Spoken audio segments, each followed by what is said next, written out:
هیواد مو ګړندی د پرمختګ په لور روان دی راتلونکی مو روښان دی راتلونکی مو. د بدني روزنې او ورزش عمومي ریاست فني او مسلکي معاونیت لکه څرنګه چې له نوم څخه معلومیږي یو علمي او اکاډمیک بخش دی چې د ورزش ادارې د ملا د تیر په حیث ټول ارتقایي پروګرامونه، رقابتي پالیسي جوړونه، د مسلکي کادرونو سالم روزنې میکانیزم جوړول، ورزشکارانو ته د ورزشي اسانتیاو برابرول، د سیالیو ترسره کېدو جامع پروګرامونو ترتیب، د فني او مسلکي پروګرامونو اهدافو پلي کول، د اداري اهدافو د تحقق لپاره د ترینرانو تمریناتي پلان ترتیب او د څارنې په موخه د هیواد د بدني روزنې او ورزش علمي کړنلارو څخه په استفادې سره ملي او بین المللي ورزشونو وده او دودولو مسؤلیت په غاړه لري. د بدني روزنې او ورزش فني او مسلکي معاونیت وایي په لومړي ځل د 13 ولایتونو ولسوالیو کلو او بانډو کې د انتخابي سیالیو او ټورنمنټونو ترسره کېدو سربیره د تشکیلاتي اصلاحاتو راوستل، 13 ولایتونو کې د ورزش ادارې ته د جمنازیمونو انتقالول، د موازي اولمپیک او فدراسیونونو له منځه وړل او تر واحد چتر لاندې راټولول،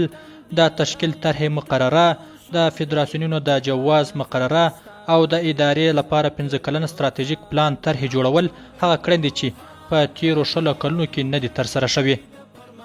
په لومړي ځل په 13 ولایتو کې او ولسوالیو، هنترقاریو او کلیو بانډو ورزشي مسابقات، ټورنمنټونه او انتخاباتي لوبې او داسې نور په زړه پورې ډېر په ګڼه ګوڼه کې ترسره شول چې دا په 20 کالو کې نه وو شوي. په تیرو 20 کلونو کې لومړی ځل لپاره تشکیلاتي اصلاحات رامنځته شول. د لومړی ځل لپاره په ټول ورزشي ځایونه لکه جمنازیوم او داسې نور په 13 ولایتو کې ورزشي ادارې ته انتقال شول. لومړی ځل لپاره موازي اولمپیک او فدراسیونونه له منځه یوړل شول. ټول د یو چتر لاندې او یوې رهبري لخوا اداره او فعالیت کوي. د فني او مسلکي ریاست چې د معاونیت تر چتر لاندې فعالیت لري، د دې ریاست په چوکاټ کې 4 امریتونه، د فدراسیونونو، د سیالیو دایرولو، د بدني روزنې ښوونیز او روغتیا امریتونه لري. همداراز د دغه ریاست په جوړښت کې 13 عمومي مدیریتونه او 14 د 15 بس مدیریتونه لري چې د دې ریاست اساسي موخې تعقیبوي. د بدني روزنې او ورزش عمومي ریاست د فني او مسلکي ریاست سرپرست جان عالم حسني وایي د روان کال په 13 روبه کې د 14 ولایتونو په مرکز او ولسوالیو کې د بیلابیلو ورزشي رشتو 160 سیالیو ترڅنګ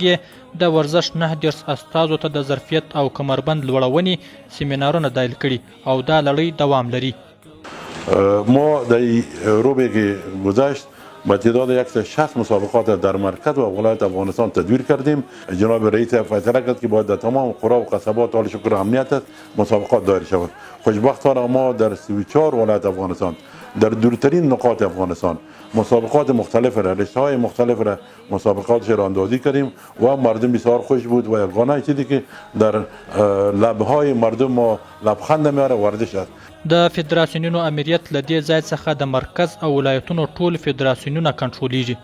دغه امریت په خپل چوکاټ کې 3 مدیریتونه، د عمومي انفرادي سپورتونو، اجتماعي سپورتونو او د جواز ثبت او توزیع مدیریتونه فعالیت لري چې د لوایحو طرحې لپاره د لازمو پریکړو نیول، د مقررو او اساسنامو ترتیب او د ورزش فرهنګ د تقویې په موخه د فدراسیونونو شکایتونو ته رسیدنه له اصلي دندو څخه دي.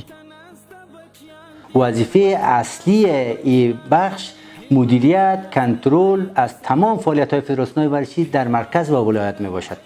په ولایتونو کې د ورزشي فدراسیونونو استازو او رئیسانو ټاکنو ترسره کول او د 52 فدراسیونونو د ځوانانو، نوي ځوانانو او لویانو ملي لوبډلو انتخاباتي سیالیو او لوبسارانو روزونکو د ظرفیت لوړونې سیمینارونو دایرول هغه فعالیتونه دي چې په نږدې راتلونکي کې به عملي شي.